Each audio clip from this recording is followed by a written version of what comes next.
रोहित पवारांचं वक्तव्य ऐकत होतो की खासदारांना कसं विकत घेतलं गेलं आहे. ज्याला तुम्ही फूट म्हणताय त्याला आम्ही फूट म्हणत नाही, त्याला आम्ही गद्दारी म्हणतो,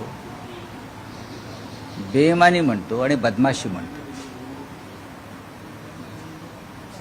आणि हे सगळे लोक पैशाने विकत गेलेले आहेत. पैशाने. मला वाटतं 2 दिवसापूर्वी मी 15 कोटी रात्री दिले असं सांगितलं. त्या रात्री जेव्हा आले चार्टर फ्लाईटने, आज सकाळी यांना हॉटेल लीलामधून राजस्थानमधल्या एका जागेत नेलेलं आहे. का त्यांना असं पळवतात? एवढे ते सुरक्षित आहेत, त्यांचे वैचारिक त्यांची लढाई आहे वगैरे, मग लपून का राहत आहेत? आणि काल रात्री दिल्लीतून दुसऱ्या ठिकाणी जाण्याआधी आणखीन 10 कोटी रुपये दिले. म्हणजे आतापर्यंत त्यांना 25 कोटी रुपये मिळाले. काल रात्री त्यांना 10 कोटी रुपये दिले आणि त्यांना राजस्थानमधल्या एका जागेत हलवलंय, सुरक्षित हलवलंय. कोणापासून भीती आहे? आताच मी त्या कोणते तुमचे एक मंत्री आहेत, लोक त्यांना बायले म्हणतात, गिरीश महाजन, हे काय राडे करणार, हे काय राडे करणार असं गिरीश महाजन म्हणतायत. मग लपवताय कशाला? गद्दारांशी नाही राडे करायचे तर कोणाशी करायचे? याचा अर्थ या महाराष्ट्रात गद्दारी पोषण्याचं काम, बेईमानी पोषण्याचं काम तुम्ही करताय गिरीश महाजन. माझी भाषा त्यांना चुकीची वाटते. गद्दारांना कोणती भाषा वापरायची? गद्दारांना कोणती भाषा वापरायची गिरीश महाजनने सांगावं. आणि राडे करणार की नाही तुम्ही कोण ठरवणार? आमच्याकडे काय राहिलं आहे? गिरीश महाजन, हा पोलिसांचा ताफा बाजूला ठेवून या.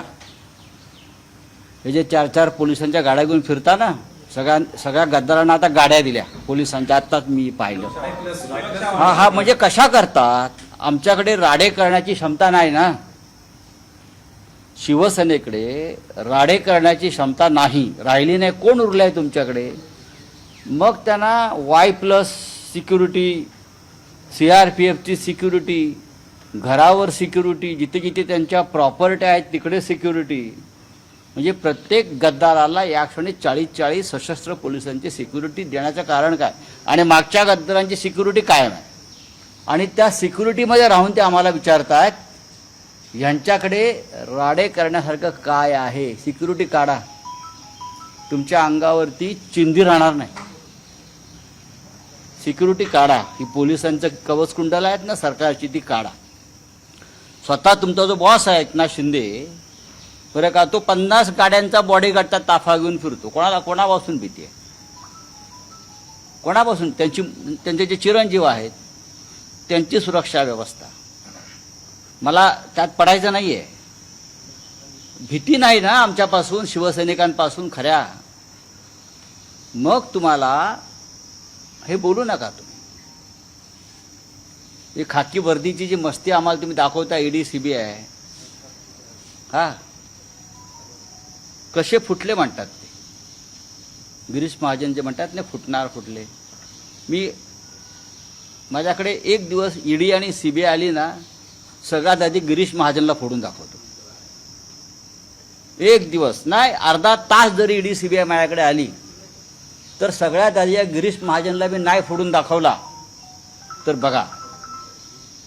आणि त्याच्यावरती मी सविस्तर बोलणार आहे या व्यक्तीवर. हा काय समजतो स्वतःला? नाशिकच्या कुंभमेळ्यात सगळ्यात मोठा भ्रष्टाचार चालला हिंदुत्वाच्या नावानं. कुठले कॉन्ट्रॅक्टर्स, काय, सगळी यादी माझ्याकडे आलेली आहे. आणि हे आम्हाला शिकवणार.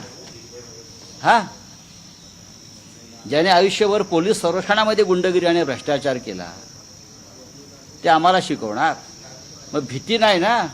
मग नाशिक महानगर स्थानिक स्वराज्य संस्थेच्या निवडणुकीमध्ये तुमचे नगरसेवक ठाण्यात लपवून का ठेवलेत?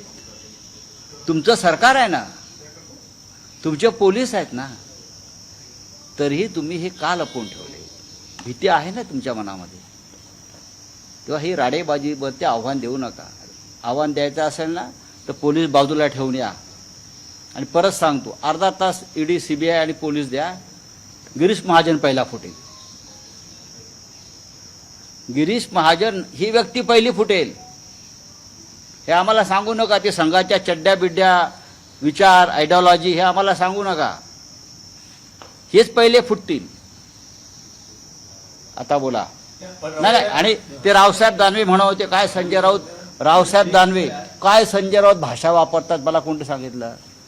जे रावसाहेब दानवे शेतकऱ्यांना साले, चोर, लफंगे, दरोडेखोर म्हणतात, ती कोणती भाषा? प्रामाणिक शेतकऱ्यांना हे साले चोर आहेत, हे साले लफंगे आहेत, हे साले बेईमान आहेत, हे रावसाहेब दानवांची मंत्री म्हणूनची वक्तव्य आहेत. बरं का? आम्ही त्या गद्दारांना शिव्या घातल्यात. गद्दारांना मी म्हणतो आहे ना, गद्दारांविषयी इतकं प्रेम का? गद्दारी करणाऱ्यांविषयी तुम्हाला इतकं प्रेम का? हा महाराष्ट्राला पडलेला प्रश्न आहे.